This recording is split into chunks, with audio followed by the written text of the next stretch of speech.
Master minds commerce చదవాలనుకునే 10th inter విద్యార్థుల తొలి ఎంపిక. నమస్తే రమగారు. నమస్తే చేయ. మంచి కథ ఒకటి చెప్తారండి. కొయ్య చిలుకల కథ చెప్తాం. సప్త సముద్రాలు అవతల ఒక బ్రహ్మాండమైన కోట ఉండి అక్కడ ఓ రాజుగారు ఉండేవారు. రాజుగారికి పరమాద్భుత సౌందర్యవతి అయిన ఒక కూతురు ఉండేది.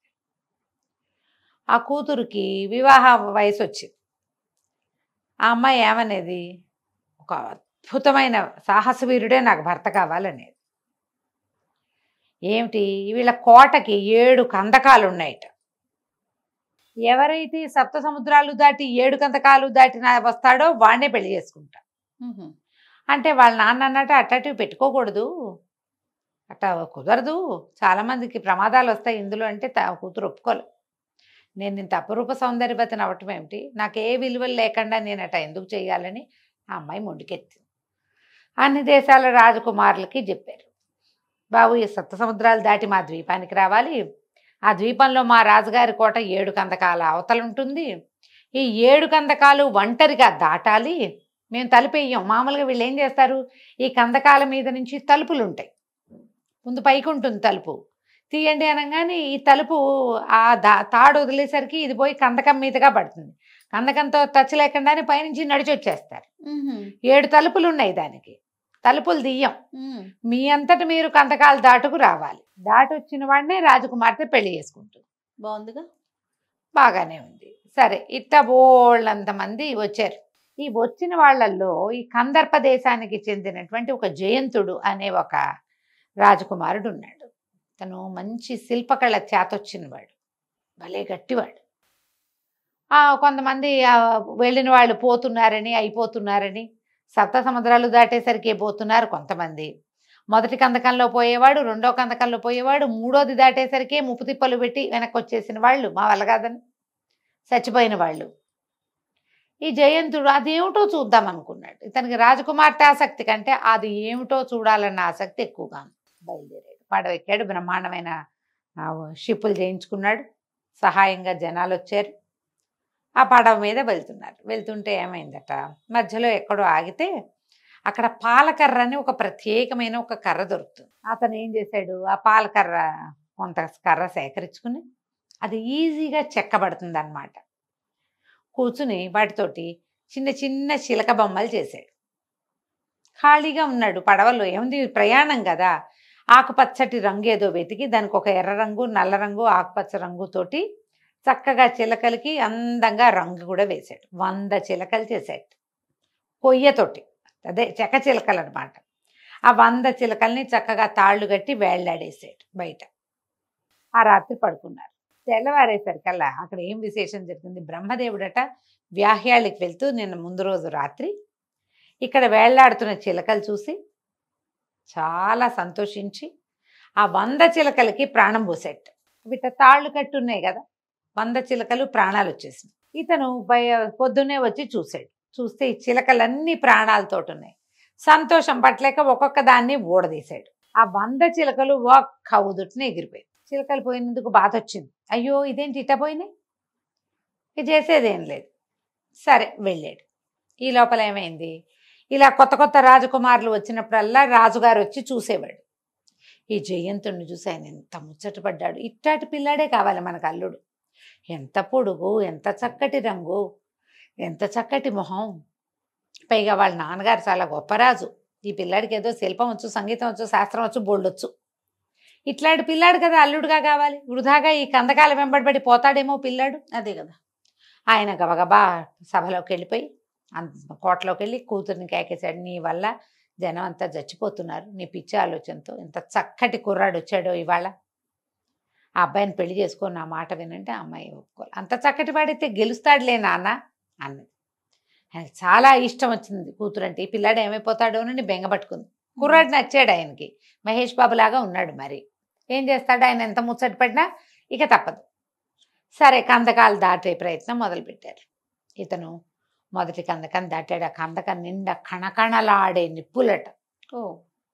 అతి కష్టం మీద దాటాడు. రెండో కందకం నిండా విషసర్పాలు, అది దాటాడు. 3, 4 కూడా దాటేశాడు. జంతువులు ఉన్నాయి, దాటాడు. 5వ కందకంలో ఫుల్గా నీళ్లు.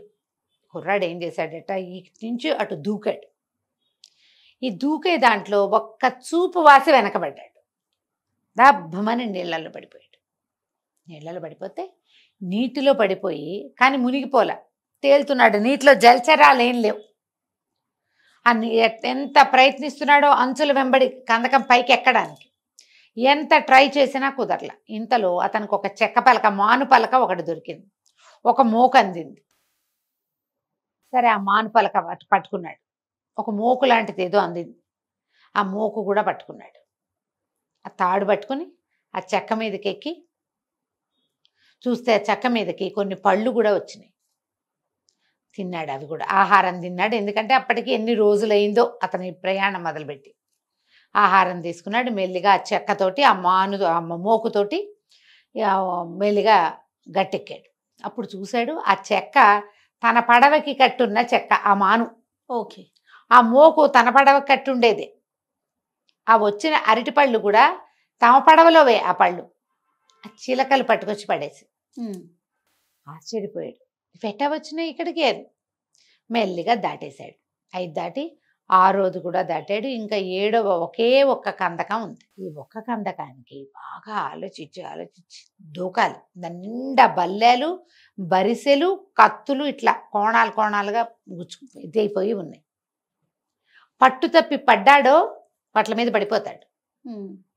ఆలోచించి చాలా టాక్టిక్స్గా చేశాడు. కానీ ఆ గట్టు మీద కాలు జారిపోయి అతను కాస్త బల్లెల మీద పడిపోయాడు. పడిపోయి అట్లా అంతే ఉండిపోయాడు. అయిపోయింది కథ. రాజుగారికి అప్పటికి 7 రోజులైంది. ఈ పిల్లాడు ఏమైపోయాడో చూద్దామని ఒక్కో కందకము చూసుకుంటూ వచ్చాడు. ఎక్కడా లేడు. చిట్ట చివరి కందకం, అది కనుక దాటితే అతను వెళ్ళిపోయేవాడు లోపలికి. అందులో పడి ఉన్నాడు. అయ్యో, పిల్లాడు చచ్చిపోయాడు, ఇంకేముందని ఆవిడ ఆయన ఏడుస్తూ దుఃఖపడుతూ పరిగెత్తుకుంటూ వెళ్ళి కోటలోకి వెళ్ళిపోయాడు. కూతుర్ని తిట్టిపోసి, నీ వల్ల ఎంత ప్రమాదం జరిగిందో చూడు, ఇన్ని కందకాలు దాటగలిగిన వాడు ఆఖరి కందకంలో పడిపోయాడు అని చెప్పి కూతుర్ని తీసుకొచ్చేసారు. కల్లా వీళ్ళకి ఏం కనపడింది, కొన్ని చిలకలు 100కున్నాయి కనీసం. ఈ పడిపోయి ఉన్న ఈ జయంతుడి మీద ఉన్నాయి. అవి ఈ బల్లెం మొనలు అవి గుచ్చుకున్న చోట ఏవో ఆకులు తెచ్చి రుద్దుతున్నాయి. కొన్నేమో ఇతని నోట్లో కొన్ని ఆకులు పెడుతున్నాయి. కొన్ని చోట్ల అక్కడక్కడ గీసుకుపోయిన చోటేమో కొన్ని చిలకలు ఇట్టా రెక్కలతోటి విసురుతున్నాయి. ఆశ్చర్యపోయారు. ఇన్ని చిలకలు ఎట్టా వచ్చినాయి? 100 చిలకలు లెక్క పెట్టారు. 100 ఉన్నాయి. అక్కడి నుంచి ఈ జయంతుడితో పాటు వెనకాల పడవలో వచ్చారు కదా, వాళ్ళంతా కేకలు పెట్టారు. జయంతుడు 100 చిలకలు చెక్కాడు. అతను చెక్కిన చిలకలే ప్రాణం వచ్చి తన్ని కాపాడడానికి ప్రయత్నం చేస్తున్నాయి.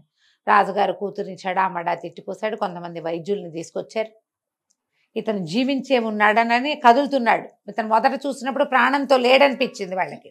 కానీ చిలకలు ఎప్పుడైతే ఈ ఆకుల రసాలు తీసుకొచ్చి ఆకులతో విసిరి నోట్లో కొన్ని ఆకుల్ని తోసి చేసినాయో జీవం బయటకు వచ్చింది. వెంటనే వైద్యులు కొంతమంది సైనికులు కలిసి అతన్ని అక్కడి నుంచి లేవదీశారు. ఆ చిలకలన్నీ అతనితో పాటే వచ్చినాయి. అప్పుడు ఏం చేశాడు రాజుగారు, ఇతనికి కాయకల్ప చికిత్స ఏదైనా చేయాలి, బోల్డని బల్లెలు గుచ్చుకుపోయింది.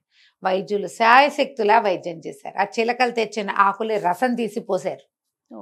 వాటికి తెలుసు ప్రాణం కాపాడే ఆకులు ఏమిటో, పక్షులకి వాటికి తెలుస్తుంది కదా. ఆకులు రసం తీసి పోసారు. అదంతా పసర తీసి పట్టించారు. మెల్లిగా గాయాలు నయమయ్యి ఊపిరొచ్చింది. ప్రాణం తిప్పుకున్నాడు.